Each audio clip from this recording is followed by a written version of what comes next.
Alors peut-être une rumeur à qui on va tordre le cou, mais on dit souvent que c'est les Mzungu qui viennent adopter des enfants ici à Mayotte. Est-ce que c'est le cas ou il y a aussi des Mahorais qui adoptent? Alors, il y a des Mzungu qui adoptent, Ouais. notamment dans le cas dont je parlais tout à l'heure, Oui, bien sûr. où on choisit les parents en métropole. Mais il y a de plus en plus de familles mahoraises qui sont c'est candidates à l'adoption.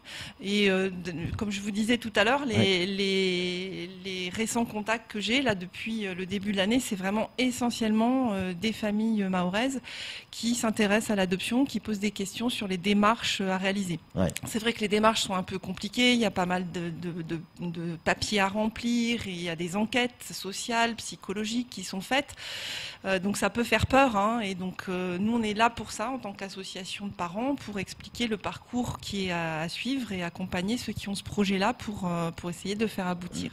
C'est quoi le mieux pour l'enfant né sous X? Parce qu'aujourd'hui, il y a beaucoup d'enfants qui sont placés à Mayotte, on le sait. C'est quoi le mieux pour cet enfant? C'est mieux l'adoption que d'être placé comme ça en famille? Alors, les enfants qui naissent sous le secret, si leur état de santé le permet, ils vont être systématiquement placés en adoption, parce qu'on sait que pour Là, il n'y a l'équilibre pas de d'un délai, ça va enfant, très vite. ça met quelques mois. Hein, Ouais. il faut attendre un délai de rétractation de la maman, enfin des parents biologiques, ils ont 2 mois pour se rétracter, donc ça, on est obligé d'attendre que l'enfant ait 2 mois. D'accord. Mais ensuite, l'adoption est très vite réalisée. Parce qu'on sait que c'est l'intérêt d'un enfant d'avoir une famille Bien pour sûr. la vie, hein, quand on est Bien placé ou quand on est en institution, même si ici pour l'instant il n'y a pas d'institution, on est pris en charge jusqu'à l'âge de 18 ans, parfois un petit peu plus, mais ensuite on n'a pas de famille. Donc évidemment l'intérêt d'un enfant c'est de grandir dans une famille, et donc tous les enfants qui peuvent être adoptés sont adoptés le plus rapidement possible. On sait qu'il y a plus de demandes pardon pour l'expression, de demandes que d'offres, que d'enfants adoptables. Et pourtant, quand on voit, vous allez me dire, ça n'a rien à voir, mais on peut se poser la question. En tout cas, c'est une des questions qui arrivent sur nos téléphones. Tous ces mineurs isolés qui sont à Mayotte, peu importe leur origine, peu importe leur nationalité, mais qui sont a priori, je dis bien a priori, sans famille. Est-ce que ces gamins-là peuvent pas être adoptés et avoir une vraie famille, où qu'elle soit? Alors, un enfant qui est dans la rue, c'est pas forcément un enfant qui n'a pas de parents. Hein. Il a pu être, il a même été reconnu à la naissance au moins par une maman. Donc, il y a une filiation. Et donc, pour qu'il puisse devenir adoptable, il faut établir le fait que sa famille, donc ses parents biologiques, mais aussi sa famille élargie, se désintéresse réellement de lui de façon prolongée. Donc, dans la rue, on a des enfants aussi qui vont de temps en temps chez une tante, chez un cousin, qui ne sont pas complètement isolés d'une famille biologique. Et ces enfants-là, on ne peut pas juste les prendre et dire on va les donner à quelqu'un d'autre. Mais il y a aussi des enfants qui sont, comme je le disais, placés depuis longtemps, qui n'ont aucun contact avec la famille biologique depuis des années. Et dans ce cas-là, il y a vraiment tout un travail juridique à faire par l'aide sociale à l'enfance pour qu'ils puissent bénéficier d'une déclaration judiciaire d'abandon. Mais c'est un gros travail pour chaque enfant.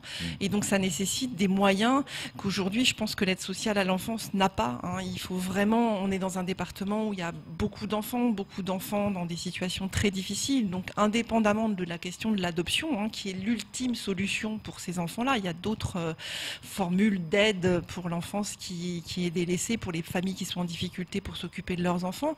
Mais indépendamment de ça, il y a besoin d'avoir beaucoup plus de monde à l'aide sociale à l'enfance pour faire tout ce travail. Les gens qui y sont aujourd'hui croulent sous les dossiers, et humainement, matériellement, je pense qu'ils n'ont pas le temps de mener à bien toutes ces procédures. Est-ce qu'un enfant, vous disiez tout à l'heure que jusqu'à 15 ans, pour obtenir avoir les mêmes droits que des parents biologiques, donc pour un gamin de 15 ans, est-ce qu'un gamin de 10 ans, 11 ans, 12 ans, 8 ans a le droit de refuser des parents adoptifs? On lui présente des futurs parents adoptifs, on dit voilà, c'est Camar et un tel, ça sera tes parents. Est-ce qu'il peut dire non, l'enfant? Alors, son consentement, il est requis à partir de l'âge de 13 ans. Donc ça, juridiquement, il faut qu'il consente. Dès qu'il a l'âge de comprendre et d'exprimer sa volonté, de toute façon, il y a un travail qui est fait avec lui pour lui expliquer le projet d'adoption. Et donc, on échange sur le fait qu'il ait envie d'être adopté, parce que c'est très important pour la réussite du projet. Et également, par quelle famille il imagine être adopté, pour essayer de trouver une famille qui soit le plus en adéquation avec les besoins de cet enfant. Alors, Donc évidemment, sa parole, oui, est entendue. Bien sûr. On va revenir dans un instant sur ce que ressentent les enfants qui sont adoptés en fonction de leur âge. Mais pardon, mais je voudrais aussi parler des parents. Ceux qui adoptent, on a pu voir à la télévision, dans certains reportages, c'est une joie immense. On a vu ça dans les people également, les stars qui adoptent un enfant, c'est des larmes, on a l'impression que la joie est immense, comme si c'était un enfant, son propre enfant. Mais c'est leur propre enfant. Ouais. Et oui, ça devient leur propre enfant. En fait. Bah, c'est comme une naissance, bien sûr. Ça devient leur propre enfant et c'est leur propre enfant. Donc, en plus, souvent dans l'adoption, l'attente a été beaucoup plus longue que dans la filiation biologique. Parfois, les couples ont été confrontés à des problèmes de stérilité.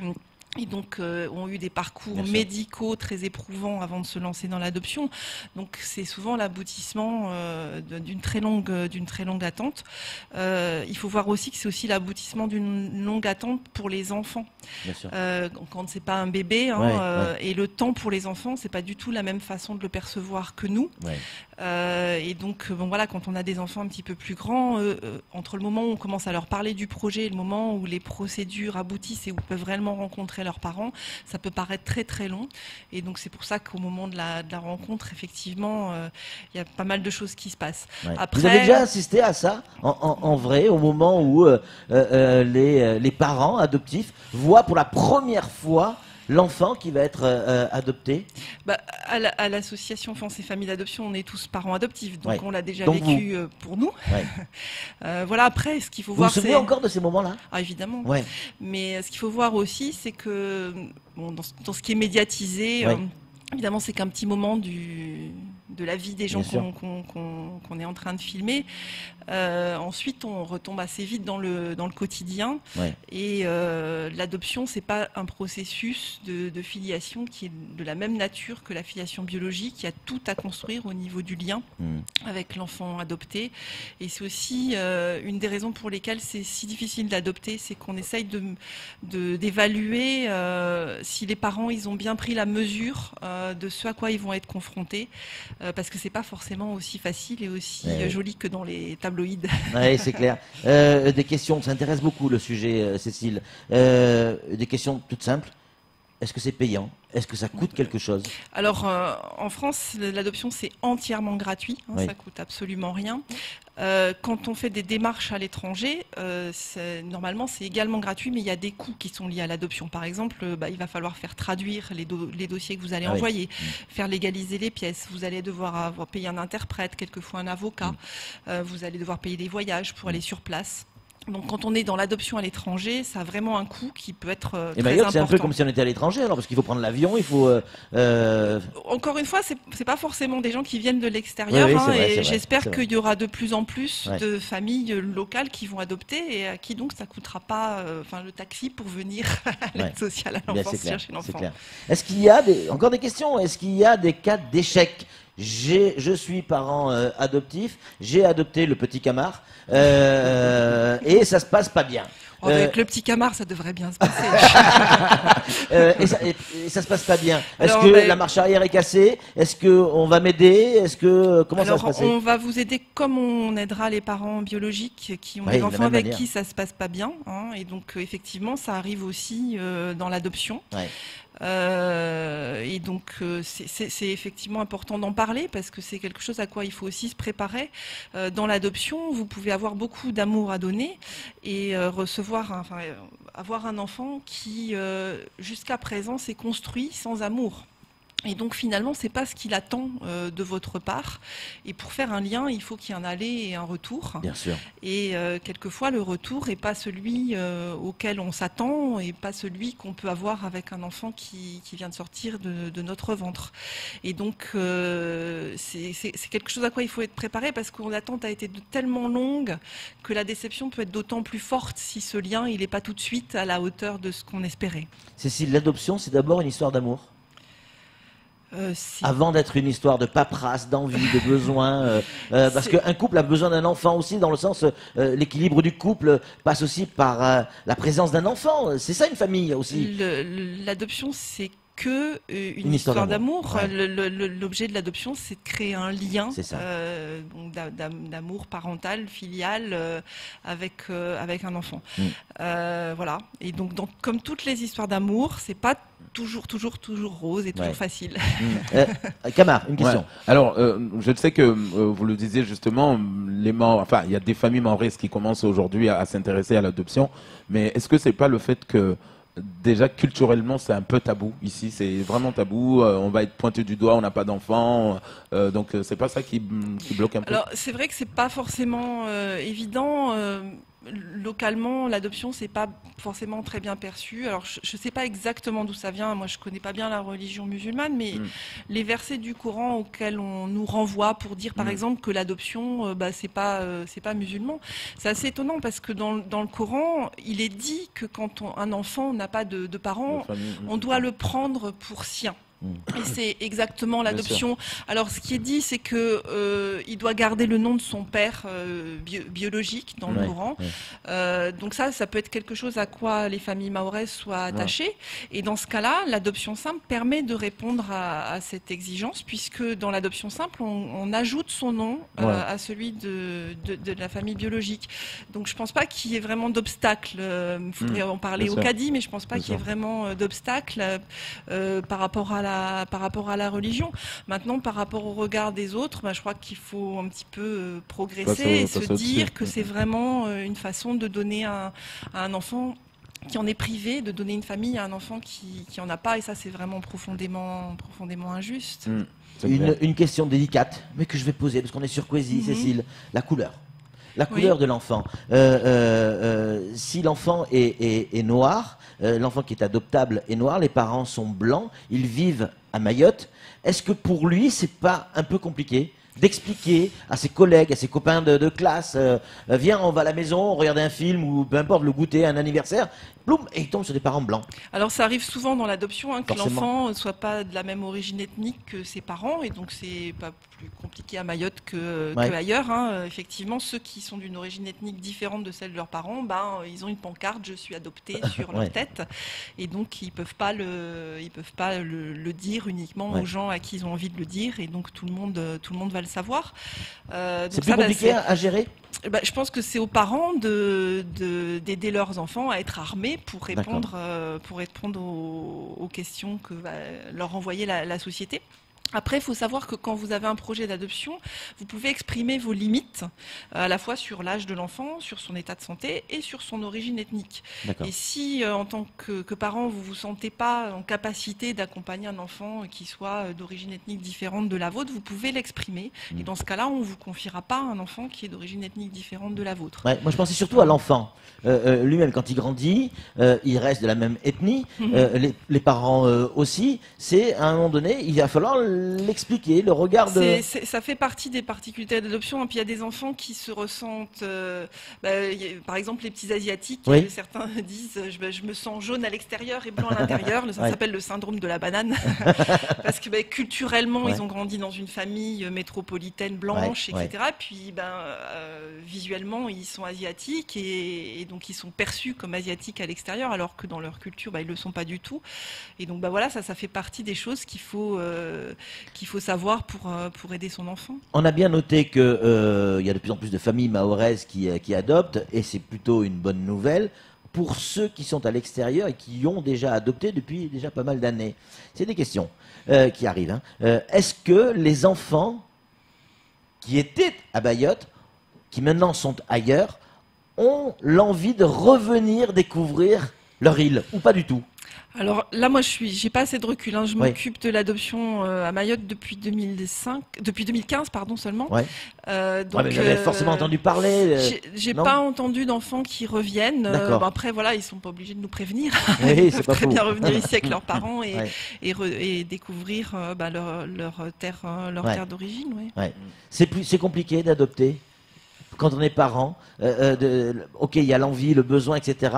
Et la suite. élever un enfant adopté, c'est plus compliqué qu'un enfant biologique? Moi qui ai les deux, Oui. c'est que mon expérience Oui, personnelle, mais j'ai trouvé que c'était considérablement plus difficile. Oui. Pourquoi? Parce que ce sont des enfants qui arrivent avec une histoire, Oui. qui ont vécu en général des choses pas très agréables avant d'être adoptés, et ça laisse des traces sur Les enfants sur sont ces marqués enfants. déjà, même si c'est très tôt? Ils sont marqués, et même si c'est très tôt, Ah ouais. ça peut être extrêmement violent. Ils ont déjà tous subi une rupture avec leur mère biologique. Ils ont souvent subi plusieurs ruptures, au moins la mère biologique, la famille d'accueil, mais quelquefois aussi une institution, l'hôpital, quelquefois plusieurs familles d'accueil. Et donc les difficultés d'attachement peuvent être importantes. Et puis également, ils ont parfois, là on parle pas de l'adoption à Mayotte, mais à l'étranger, subi soit des sévices, soit des grosses carences, qu'elles soient affectives, alimentaires, et donc ça a des répercussions sur leur développement. Et donc ensuite, ce sont des choses qui vont porter toute leur vie. Et donc voilà, par rapport à un enfant qui va très bien, c'est un petit peu plus difficile de l'accompagner. Et c'est pour ça, encore une fois, qu'il y a toutes ces enquêtes pour évaluer si les parents se sentent armés pour faire ça, et se sentent armés eux, mais aussi leur entourage. S'il y a d'autres enfants, s'il y a des grands-parents, s'il y a de la famille autour, c'est important dans un projet comme celui-là d'être soutenu par son entourage. Beaucoup de questions, Cécile, ça intéresse énormément. Mais il est déjà 56, donc ce sera la dernière. Dans le cadre de la reconstitution d'une famille, ce qui est votre cas, semble-t-il, vous avez déjà un enfant biologique, vous en avez adopté un. L'enfant biologique réagit comment quand un enfant adopté arrive dans la famille? Alors ça aussi, c'est quelque chose qui se prépare, parce que les enfants biologiques, ils n'ont pas forcément choisi ça, ce sont leurs parents qui choisissent, de la même façon que quand on en a plusieurs, ils choisissent pas forcément d'avoir des frères et sœurs, donc c'est des choses dont il faut parler pour se préparer. Il y a des enfants biologiques qui vivent très mal l'idée qu'un enfant va être adopté, et surtout de devoir partager la maman, mais enfin les parents, mais ça arrive dans les familles biologiques aussi.